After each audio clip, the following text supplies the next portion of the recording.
Hello friends, Steph here. Thursday, our usual weekly live stream about hypnotherapy businesses and coaching businesses. I hope, and I'll always ask the same question, you know it by now, am I visibly clear and here, and can you hear me clearly? Because sometimes when you use a lot of tech, as I do these days, testing a few things as well to prepare some of my live streams about how to go live for you guys. So just let me know in the chat window that you can indeed hear me fine and see me fine. So, and you can leave that message, your comment, wherever you see this, which is on YouTube, Twitter, Facebook, two groups, and on LinkedIn. Today's live stream will be about the manner to conduct a discovery call, a very important step for any coach or hypnotherapist who attracts clients to his or her website, and once they're there, transforms those people who are interested in our services into a potential client and offers a discovery call to actually verify whether or not there's a good fit between the coach or the hypnotherapist and the client seeking help with overcoming specific problems, issues, or needs some kind of life coaching or business coaching, whatever type of service you're offering. So that being said, before I jump into the presentation, let me very quickly do an announcement. We launched a week ago our beta program rather, to help hypnotherapists and coaches launch their business, or if you have a website already, add a considerable marketing firepower to it. So I offer a done for you complete business package, from the web pages to the automation of the marketing funnels, including the Google Ads campaign. For those of you who don't know yet, I've been an agency CEO for the last 15 years. So that's what we do on a daily basis, PPC campaigns on Google and other channels. And I have designed an entire package that I'm currently testing with a few beta students. So, and there's 2 seats left, 2 seats only. And I only want, it's very limited. It's only 5 people who will be able to access the beta, because we want to keep it small for testing purposes. And obviously we give the entire program away at less than 50% reduction. So if you're interested in that, just drop me a comment, send me a message or whatever, and then I send you a page that informs you more about the specific details of this program. It lasts for a month and a half to 2 months, which means like 6, if you're signing up today, this week, next week, by 16th of January, everything will be running online on Google with your websites and everything finished, the marketing funnels. Long story short, sorry for the lengthy introduction and this shameless plug, but beta testing is important, and January we launched this big time. So we want to make sure that the last little things are getting ironed out. But today is all about discovery calls. So let's have a look. I'm switching my camera over to my PC screen so that you can see what I see. Here we go. So today's topic, as I mentioned a little bit earlier on, is how to conduct a hypnotherapy and coaching discovery call. And I'm going into the, let's say, the structure or the framework that I have tested for myself and which works very well. As a follow-up live stream, I could go further and explain to you specific details in terms of the how to create the ambience, how to welcome a client. It could even give you the script that I use when it comes to discovery calls, knowing that I'm not following the script, like not reading from a script, but there are specific things to be careful about. But anyway, here we are. So step number 1, let me go. Oh, this is the screen. Here we go. Yes. So before the call, your discovery call really starts before the call. Obviously, you need to make your homework. So why do we do our homework? Well, our objectives is obviously to be well prepared. So we would like to research, if possible, as much as possible in advance, and prepare the questions that you will be asking your potential client. Because between you and me, the more you are prepared, the more your professionalism comes across. And it's incredibly important to get that right during the first time you will see and talk to your client. Why? There's a very famous sentence that says, you only get one possibility, one opportunity to make a good first impression. It doesn't happen the second time. That first time is very important. That first time you meet with a potential client on a Zoom or on Google Hangouts or whatever else you use to meet with a client. It can even be over the phone, but it would be a little bit limited. And the technology now is easily accessible for us all. That first impression is incredibly important because you will establish rapport, your professionalism. They build an image of who you are in their mind, and that image will have a big importance, a big influence rather, on their decision to yes or no bring that discovery call to a booked session to work with you. So the importance of researching in advance is not always easy because it depends what you have set up on your website. The way you reach out or the way you find your potential clients, as I explained earlier, I set everything up for my own website and for those who are enrolled currently in the Done For You program, we automate a lot of things. And even if it's not automated, there are a few things that can be done that are incredibly important on landing pages. And that is to make sure that on your landing pages, on your website, you have, wherever you send them to, let's say you have a traffic ads campaign on Facebook, Google, LinkedIn, TikTok, or whatever, the page you sent them on should have only one action that customer, that potential client, that visitor, that lead should be able to take. And if it comes to a first visit for somebody who has a problem, an issue to be solved, or something needs to be taken care of in terms of coaching, relationship, fitness, whatever, the first important action to take is to get in touch with you, to give you the opportunity to talk to that person, obviously. So the first and foremost objective on a landing page is to get that discovery call booking, right? So even if nothing's automated, the least you should have is to have very clearly defined what that action should be on that page. On my page, and I will show you later on, we can run first through the presentation. On my pages, the only thing people can actually do on the landing pages is book a discovery call with me.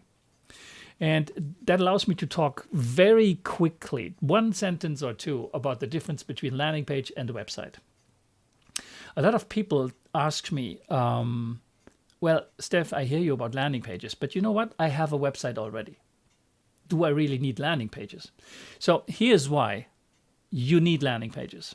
And here's the big difference. Websites, as I've explained often in the past, can be compared to a bucket full of holes, right? Now imagine that website, your website, being a bucket full of holes and you're sending paid traffic into that bucket.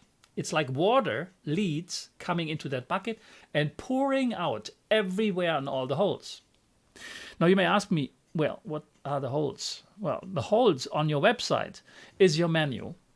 It's your social buttons, your social media buttons, your Facebook, your YouTube, your LinkedIn, or whatever else you have, is other links in the page. It may even be a video that can be played, depending on what type of video it is. But what I'm explaining, or what I'm trying to explain, that everything that's different from the main action that you want people to take on your landing page, in this case, we are still on the website, will distract them from the objective that you want to achieve with that specific client, because that's just a visitor on your website. You haven't talked to that person yet. You want to talk to that person, right? That's the main objective. So if you provide them with 1,000 opportunities to go away from that page because you have menus and links all over the place, guess what's happening?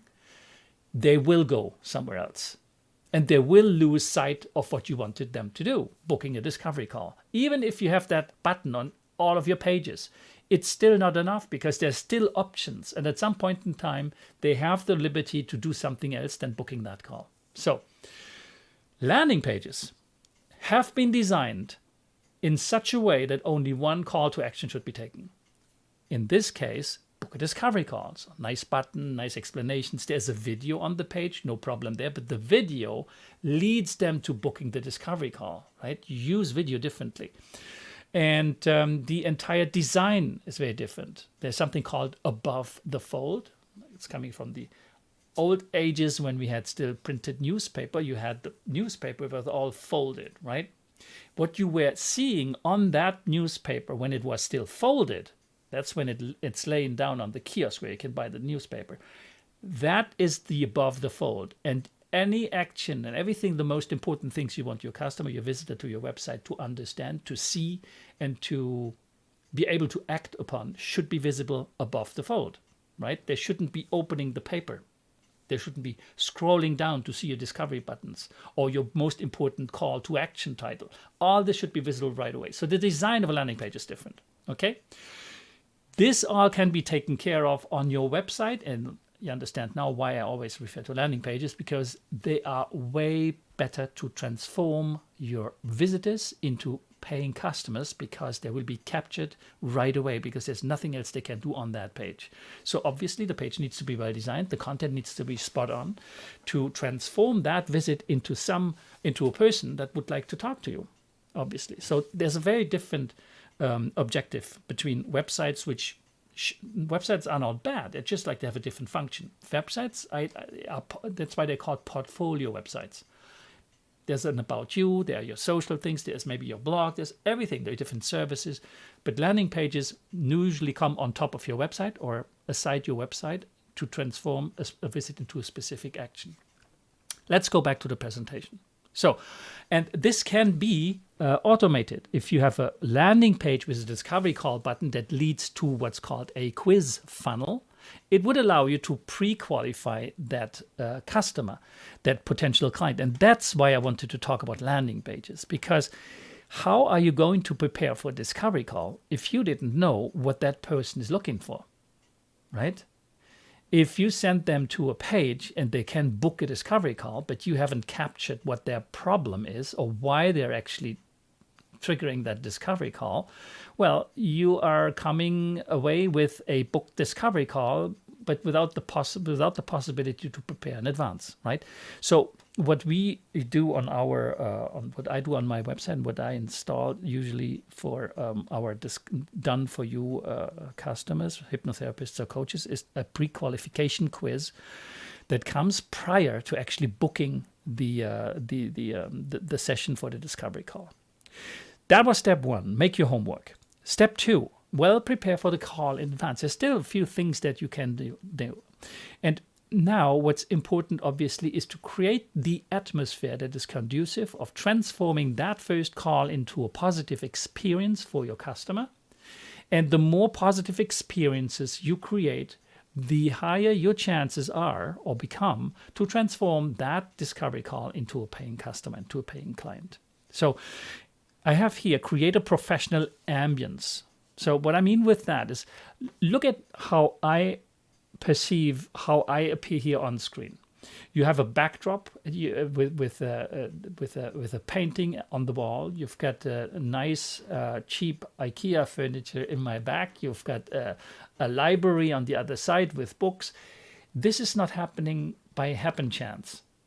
The frame you see here has been designed in such a way to make it possible to convey a certain image, the image that I'd like to convey to potential customers, because I also take discovery calls in this environment. Obviously, I don't have a space age helmet on my head, but still, this is the environment. You could go further. You don't need to. But what I do, I have several cameras and I can switch around my camera. So I can have a front look with a much broader perspective of how this space looks like. Or I can have a more intimate space where I look straight into the eyes and I come closer because it's a zoom on this camera. And I have a nicer, warmer backdrop with my library and this kind of setup. So this is what I mean when I refer to the ambience, the professional ambience that you'd like to create, that you'd need to create to provide your customers with a sense of the professionalism with which you approach the entire coaching or hypnotherapy experience, because it is an experience for them, and not just any experience. It is an incredibly important experience for your potential clients, right? They come with problems, with issues. They have something to overcome, some type of performance issues, fitness, relationship problems. It's very important, the reason they come to see you. So they want to make sure that they are dealing with the right person. And the way you convey yourself, the way you portray yourself, is what will make and influence the client decision, the purchase decision, right? And what you see here at the list is camera backdrops. I just showed you my backdrop. I showed you my lighting, just the decor that I have.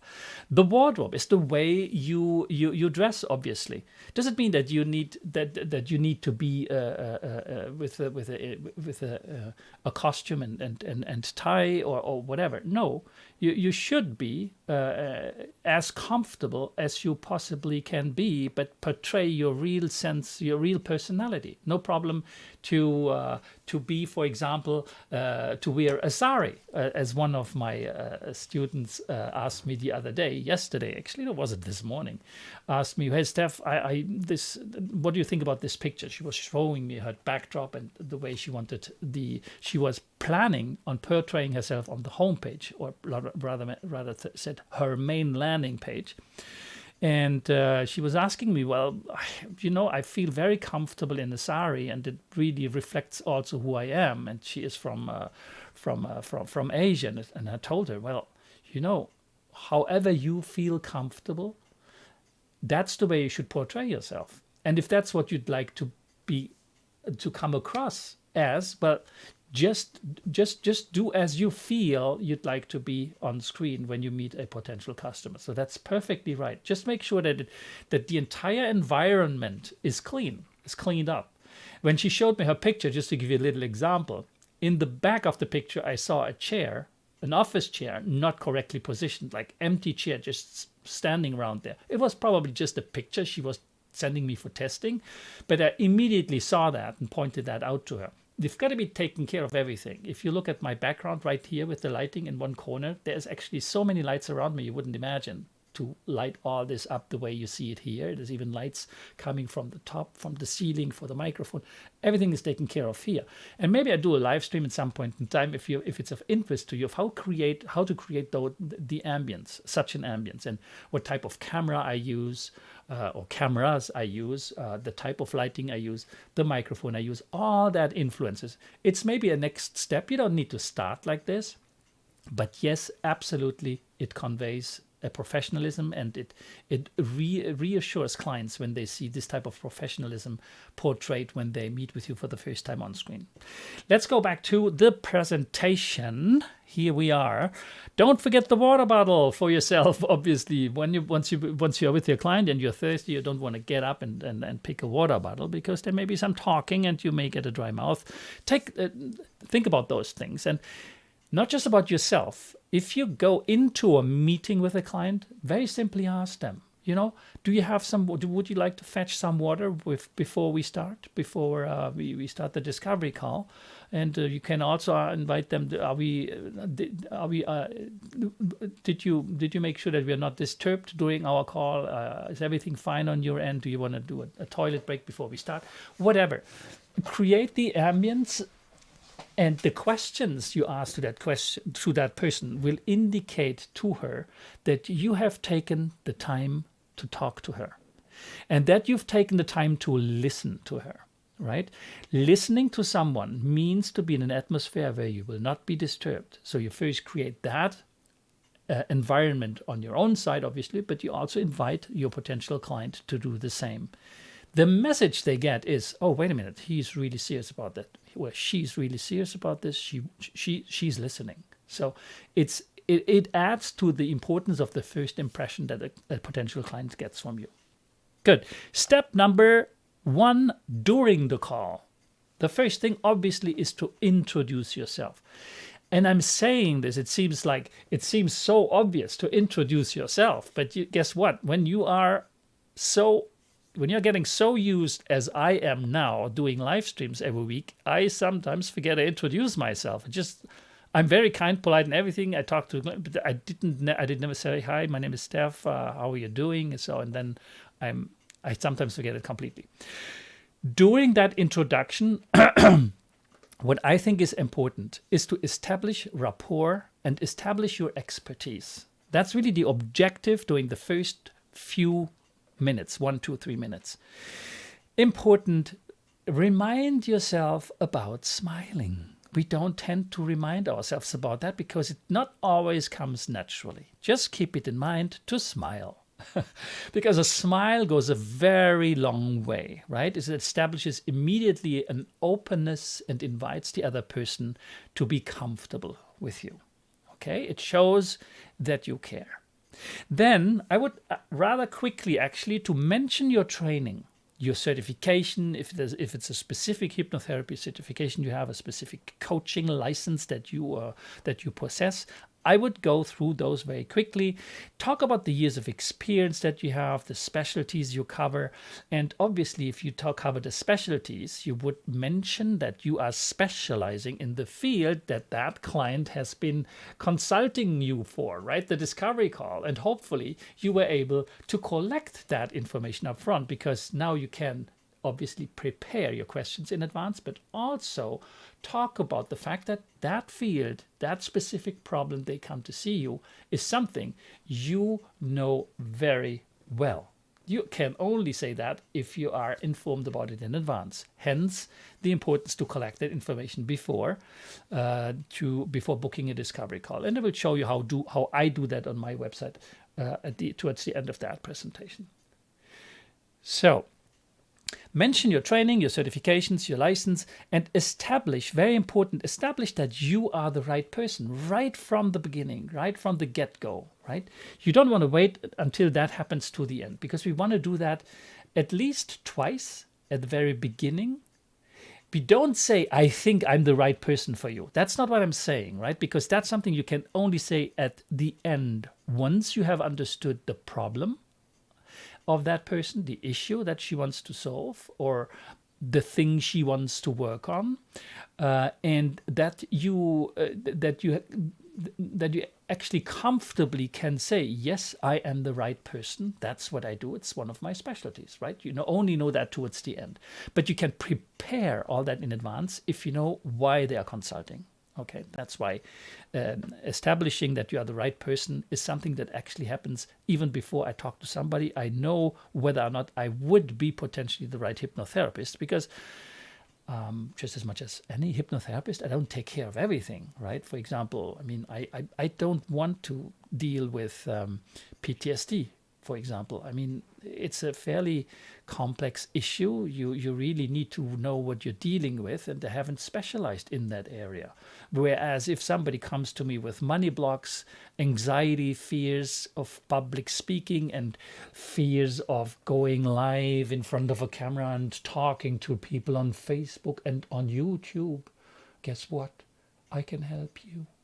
Just kidding. Of course, I can take care of people with public speaking issues because that's what I do. And when they see me going live, well, they know, okay, this guy is really like he's comfortable in front of a camera. No problem there. So there isn't a whole array of things that I can take care of specifically to the fact related to the fact that I go live and that I like to go live. Just to give you another example, imposter syndrome. Like there's a lot of people, and I guess I'm even convinced that a few of you who are listening to this right now, hypnotherapists and coaches, you would probably, depending on how many years you've been in the field, you would probably think of yourself not as an expert. And I guarantee that you are that you're wrong by assuming that. You are in your respective field expert right away when you finished your training. You haven't been experienced yet your training. You haven't put it you haven't got a lot of practice yet, but you are definitely an expert. The only expertise you are lacking is the self-confidence to bring it out and then to overcome the fear of public speaking in front of a camera like I do here, right? But that's something that can be overcome, as you all know, with hypnotherapy pretty easily. And then a little bit of tech, obviously, but that's something that's the most easy thing to take care of, actually, the tech. So, going back to the presentation, that was step number 1, to introduce yourself. Step number 2, when you are during the call, you want to frame the call. What I mean with framing, those of you who are coaches, you know precisely what I mean with framing. Hypnotherapists don't know it necessarily, but here it is. It is very simply to have a clear agenda in your head and to communicate that agenda and the objective that you want to achieve with your potential client. And that means communicating that to your client. That's why it's written here. You would explain the objective of the call. And quite a few hypnotherapists I see it crop up in discussion forums on Facebook and elsewhere, very often ask, well, how in God's name do I make people understand that my discovery call is not a hypnotherapy session? They always start right away asking me questions about my anxiety and how to overcome that. How do I do that? Can you show me how? Can you give me an example? That's not the purpose of a discovery call, right? And we all know that. But you need to make that clear. And it's very simply done by framing the call, right? You explain the objective right from the get-go. You tell them, this, by the way, is not a hypnotherapy session. I just want you to know. And very importantly for me today, and that's why I wanted you to meet with you, is my objective is to clearly understand what the problem is you are trying to solve, what the issue is, and very importantly, how you actually want to be. So if it's okay with you, I'd like to ask you a few questions, etc., etc., etc. You see where I'm coming from. But now I have framed the conversation. I have put them into the context of what I'd like to achieve, not just for me, but very importantly for them. Because if I don't clearly understand what they are looking for in terms of the problem, the solution to their problem, we'll get nowhere. We will leave the discovery call and she's got no answer to the main pressing issue that triggered the discovery call in the first place. So it's very important to frame the discovery call from the get-go. Step number 3. Listen 50, talk 50, right? Don't make the error of teaching during a discovery call or to take over the discussion. This should be a conversation, not you explaining how good you are, what you do, and how you can help. It's very important that you establish the 50-50 rule to let the client talk as much as you talk, right? Also, avoid yes-no type of questions. Don't provide any question where they just need to answer with yes or no, because then you don't gain enough not information about what that person is really looking for, the solution that you could provide, because you are, as we all know, the specialist in that area, right? Hopefully. Otherwise, you would obviously very honestly say, I don't think that I am the right person for you, but I can refer you to someone that I know who takes care of PTSD, for example. So you want to understand, this is the last point on this slide here, you want to clearly understand where they are right now and where they want to be, right? That's a very important question for you to ask. Establish where they are right now and where do they want to be. And to give you an example, in coaching, it's very well known. For coaches of you, for you, it will be commonplace. The picture I can give you is very simply put. You're standing on one side of the riverbank. Okay, there's a river in front of you. And in the far distance, there's an incredibly beautiful landscape. Beautiful meadows, whatever your definition of a beautiful landscape is, of course. I see beautiful meadows. I see a castle on a little hill. I see forests. I see beautiful, gorgeous sky, blue sky with small blue clouds. I see sun in the sky. I hear the birds singing, and I hear the sound of the water trickling in front of me on the riverbank. That's the beautiful picture I see. In other words, I see paradise, right? And keep that picture in mind for yourself, because your client, who is standing right next to you on this side of the river, he just wants one thing: get to the other side, over the river, and there's a bridge. Your role is to bring that person safely over the bridge so that person can achieve what she's trying to achieve. If you keep that picture in mind doing your discovery call, if it's just that to retain, it's an important point to retain, because you will succeed your discovery call. And you need to communicate to that person that you're the right person to take her by the hand and to walk that bridge together to get there. That's the objective of your discovery call. to help her understand that you're the right person to do that. Step number 4, show that you care. Okay, we want to have our client understand that you are the right person to take care of their problem. And that also can be sustained or reinforced by asking the person or telling the person, I hope you don't mind that I take notes during our conversation, because obviously it's very important to me that I clearly understand what your problem is, what your issue is, and to clearly understand how you want to be, right? If you give that as a signal to your potential client, you have the foot big time in the door, because the more you say this, or the more elements you add to your first good impression, the more they will start to trust you. And if you start taking notes, they know and see that you're taking them seriously, and that's all they want, right? And you can inject little phrases like, you have it on the screen here. Can you please repeat that? Because obviously it was important for you. Oh, that's really interesting. Can you elaborate a little bit? Because it's, you see, you make them talk. Make them talk. Or I understand, to acknowledge that you understood what they're saying. So it's very important that you have a client, a potential client, understand that you really care, sincerely care. And it also prepares your discourse, your conversation towards the end of the call, where you explain that you're the right person, obviously. Step number 5, reestablish your expertise. Now we're ending the call. You see on the top of the screen to the right-hand side, you see we're about to end the call. And the call shouldn't last longer, anything that 15 to 20 minutes, maximum 30. Don't make it a full session intake form, or session intake is something else. This is just a discovery call, right? So towards the end, you would reaffirm that you are the right person, because now you have the opportunity to share with that potential client how you have helped other people that have similar problems, right? Now you reestablish your expertise by providing precise examples. You don't give names, but you explain how you did something in the past.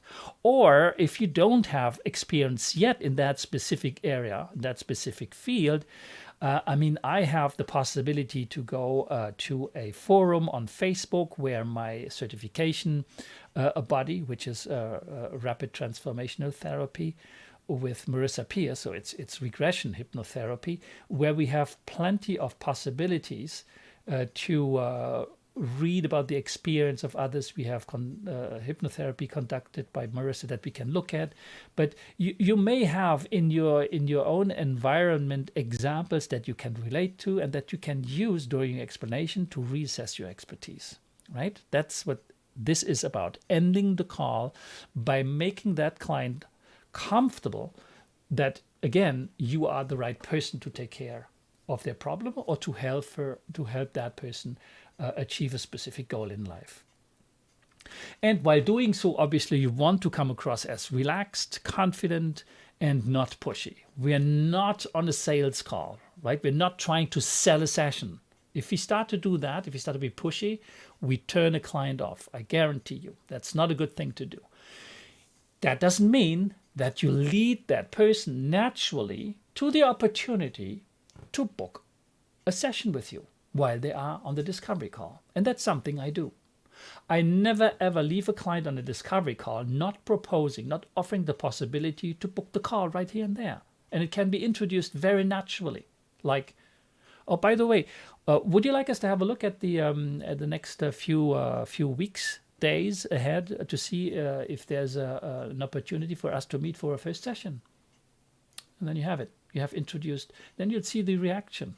And if it's a yes, let's have a look. Well, then you open your calendar. You can share your screen. You can, or you ask the person, well, what is a day that would suit you best? Is it better for you normally on weekends, or is it during the week if you're offering weekend therapy or coaching sessions as well? But anyway, it can be a very relaxed discussion where you just like flow over to the booking a session with me. And that's, by the way, what you will see in the next screen, ending the call. Now that you have done this, you can summarize that you clearly understood to that point, to that client. You can summarize the pain points that you understood, and you clearly show that you understand how that client wants to be, right? You want to reaffirm and want to demonstrate, show to that client, yes, I understood your problem, and I do understand how you want to be. I do understand what you want to solve. You need to restate that so that that person gains the confidence, yes, I'm talking to the right person. Okay? And there's something else that you can do at the very end. You see this question here. How do you feel? When everything has been said and done, and in the mindset of the customer, the potential client in front of you on your Zoom call, think now it's over and now we do something else, we do a booking session or whatever, you still ask them one important question. How do you feel? And you look in the camera with a smile and you wait. You don't say anything. How do you feel? And then they give you everything else they did not share with you during the call. Now, it's for them, it's like, oh, the frame is over. You framed the entire thing of what you wanted to achieve. That's over now. Now I can talk like to a normal person, a real person. I can really like tell and empty my bucket. And that's what you want. You want to know more, right? That's where the moment where those people usually open up with totally different things. They talk about family, etc., etc. And that's fine. Let them talk. They're becoming a friend. And you want to become their friend because that's where they gain the trust. Okay? So we make them talk. Is there anything else you'd like to share with me? All these are opening questions to the last minute of your call. Step number 7, as I explained a little bit earlier, you could book the session right there with them, right? So you reaffirm that, yes, of course, I can help you because this is really something I've done in the past numerous times. I could say I'm a specialist in that field, actually. So would you like us to book a session right now? Would you like us to have a look at my calendar to see if I have an opening, let's say next week? And then you get the answer. All right. Then you can share your calendar on the screen, or you ask the client about their availability and try to book them right there. Right. If you can book them right there, you increase your chances to have the payment of that person. Right. Because right now the only thing you will achieve right there and now is to get that booking. Okay. You will not get the payment if you haven't set up your website in that way. My landing pages, and I will show you as well, are set up in such a way that I ask even the client while they're on the discovery call for the booking, and I'm asking for the payment. Actually, I'm not asking anything. I'm sending them a link while they are on my call. And when they go to the booking session, the intake form, so to speak, no, wait a minute. It's not the intake form they go through. They go, yes, I asked them about, would you like us to book a session right now? And if that's okay with them, I tell them, I send you a link now, because it's not on my website. I send you a link where you see the options, and I will explain the options to you. And now they see the prices on that page. I'll explain those options to you. And once you have made your option and the payment has been done, you will be presented with a booking calendar. I don't actually allow clients to book a session with me if they haven't paid in advance. Okay, it all depends how you set up your marketing funnels, your automations, and your those things that are not automated. Just to give an example, I automate a lot of things that can be automated easily, but I never automate a step in the process where I want to see a person in the eyes. The discovery call and after a discovery call is not automated. Up to the discovery call, I automate everything. Then I talk to the person. And only when I am comfortable that that person is the right fit with me, the two of us are the right fit, then I send them the page for payment and booking. Right? I don't automate everything. Not in our field. Not for hypnotherapy with people who have problems and issues. It's a very touchy thing. You cannot automate everything. You should only automate something that's easy to do and doesn't take away from the personal rapport that you need to establish. So then if you don't have all those automations in place for the book, so I have the discovery call automation, then I have a session booking automation. But once I know that they are booking, then this automation starts for them. Step number 8, you would now follow up and make sure that you receive the payment before any session can start, obviously. You would send up a follow-up email where you thank that person for the time they took to have that discovery call for you. You can reestablish at that point in time what you understood their problem is and how they want to be. Again, you reassess your expertise. And you have the client pay to confirm the session, obviously. And if there's no payment coming in 3 days before the session, I would suggest you do a last follow-up email reminding them about the payment and that the session is coming up, and also explain in that email that there is a cancellation policy that you have, that if there's no booking received 48 hours before the session, well, there is an automated cancellation of that session, because, well, you have to free up the slots for other people, because that's not the only person wanting to meet with you, to make sure that you're able to actually take care of that during a session that has been paid for in advance. Step number 9 is the automation, right? So you don't need to automate at the very beginning. What you do need is, very clearly, you need landing pages that have been designed to transform visits into people who want to talk to you, into discovery calls. So you need a landing page builder. And you would probably also need Calendly or some sort of calendar that allows you to make it easy for you to book those meetings, because otherwise we could go crazy sending people back and forth between your email to validate specific dates that are available for them. And the same is valid for the payment. Once you know that they're interested in a session, you send the automated follow-up email sequence in that case, which I have, and I can demonstrate that. Well, not today. Today I will focus on the discovery call sequence, and that includes the payment. And you can, if that's something you're offering, and I do this, you can offer a bonus hypnosis recording to say thanks, right? And by the way, I use this bonus hypnosis recording, which is a relaxation hypnosis, a body scan, for those of you who are familiar with that technique, that I offer to everyone who books a discovery call. It's a little sort of a bribe to have people book the discovery call, to not be afraid, because sometimes a little nudge in the right direction helps, and offering a free hypnosis recording, whether or not they book or not, is not of importance. I tell them right away there's no purchase necessary to receive that free hypnosis recording. So whoever was on a discovery call with me, at the end I tell them, and by the way, you'll receive today your free hypnosis recording as an attachment in your email. I haven't forgotten about that. So last but not the least, let me check whether or not there are questions. And how do I see my questions? Because my chat window is somewhat frozen here. So if you have questions, where's my mouse? Anyway, let me see here. I'm checking underneath. So for now, there's no questions underneath the video. There's quite a few questions coming from Messenger that I cannot see on this screen. But anyway, if you've got questions, please do leave them underneath at the comment. And I will now show you very quickly how I organize the discovery call on my website, the automation portion of things. So here you have my my website. Oh, sorry, that's not the wrong screen, I guess. This is the right screen, right? No, wait a minute. I'm not sure where I am now. Oh, what do you see? That's funny. I have the impression what you see is this here. Maybe you haven't seen at all what I was showing you. That would be really bad, in which case I'd redo the entire presentation again for you. So I'm not sure whether or not I was showing you the right screen. So that's tricky. Okay.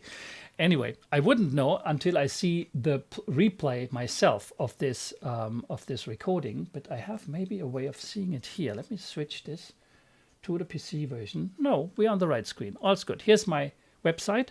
So instead of just having a picture, I talk, and people can reactivate the sound, can activate the sound here, but I have subtitles. And here is, you see, free discovery call. I was telling you above the fold earlier on this is what I mean. The most important things are visible without me scrolling. I don't need to scroll to see a free discovery call button, right? But if I scroll, I see all the different problems I take care of. I see the free discovery call button coming over and over and over again, right? You see this discovery call. This is the home page. This is the page which has holes, right? I use the landing page tool that we have to design fully functional websites, because you can do it with a landing page builder as well. But let me show you how a typical landing page looks like. So here's a landing page, and this landing page is focusing exclusively on sleep hypnosis for insomnia, right? You see the free discovery call button, but you don't see menus on the top. There's nothing you can do except taking the discovery call. That's the big difference between a landing page and a website. And I have as many landing pages as I treat problems or offer solutions to people. So then you have here the texts that explains how things work. You see the free discovery call button comes back over and over again, because that's what I want to do. I want to offer to people the possibility to talk to me. You have a testimonial. You have a few other things of how does it work, the steps involved in a hypnotherapy session. So provide them with all the information they really need to be intrigued and interested. And now let me show you what happens when I book a free discovery call. When I click this link, a new page opens, and what's opening is the Hypnotherapy Discovery Call quiz. I explain that after this, they will present with a calendar where they can book, because I want some information from them first. And I also tell them right away, you get a hypnosis recording and there's no purchase necessary to receive your gift. And that was, by the way, as a small line underneath the Discovery Call buttons here. Your gift, relaxation hypnosis recording for use to keep, right? So we're on this page now. We start this. Here are my highly entertaining terms of use and privacy policy. Kindly accept with a resounding yes, I accept. So people need to accept because for privacy reasons, you know that, GDPR, and wherever actually it should be that we ask our clients to accept. So we accept, we go to the next. I explain that science is out, hypnotherapy works. And we go into the questionnaire. The first thing is the name. Then where would you like to receive your free hypnosis relaxation recording? And you understand why it's framed this way, because now they need to provide their real email address if they want to receive the recording. No more fake emails, ladies and gentlemen. That's what this means. Steph at hypnosteph.com. And then we go to what are the challenges you're struggling with? Now I'm asking them, hey, click anything that applies. And guess what? I receive discovery call requests where I have 10, 15, sometimes 20 things checkmarked. Whoa, how do you prepare? Well, you'll see further on how I do this. So first of all, I want to know all the different problems they're dealing with, they could potentially be interested in. Because guess what? If they just come for health issues or just for sleep problems, I know they have other things to be taken care of. So follow-up sessions become possible, right? Next. Out of the challenges you've mentioned, which one affects you currently the most and how? Now I nail it down, right? It's the magic wand question. If I had a magic wand I could solve one problem, what would it be? Well, let's say, I really want to get rid of my sleep problems. Done. Next. And now, very important question on a scale of 1 to 10. How committed are you to solving your issue? Very ready. I would not, if I clicked 8, from 1 to 8, I would probably refuse the client. For a very simple reason, I want to work only with fully committed people, fully committed clients. If it's a 6, a 5, or whatever, no, I don't even want to talk to them for sure. I think 8, I still accept them. 8, 9, and 10, I accept them. So let's say I'm very committed, okay? Now I also tell them, hey, the investment for a hypnotherapy session with me is $357. Do you have the financial capacity? I would never ask that during a call. I know that some coaches do, and probably you should actually, but I feel more comfortable to validate that information before I even talk to them, right? They say, yes, all good, let's go. And now they are presented with the discovery call calendar. Now and only now am I opening up my valuable time to talk to them. That's what I call a pre-qualification, right? And that's where it stops.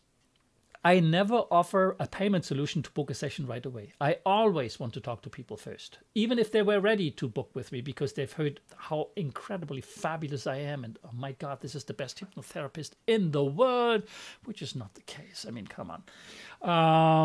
Even Marissa Peer is not the best in the world. It's just like everybody has a specialty, and then we're good in certain areas and not so good in others. Or let's rather say we like certain areas and not others. And that's all there is. So that was it.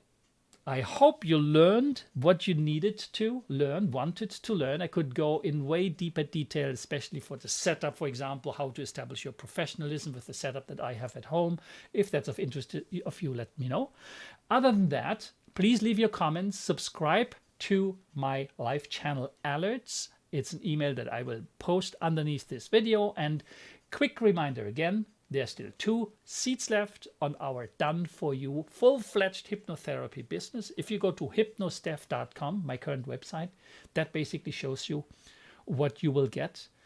Fully installed all the pages, all the marketing funnels, the back-end automations, the payment system, the checkouts with Stripe, and even included, and that's something that's very specific to me because I have this agency for 15 years, I add to this a full-fledged Google Ads campaign for whatever solution you're targeting, so that when those websites, landing pages, and marketing funnels and everything is automated up and running, the same day your Google Ads are going online, which means January 16th, you could be online selling your services with fully optimized landing pages. Saying that, I thank you very much for your time. I wish you a beautiful day, and I see you again next week. Bye-bye.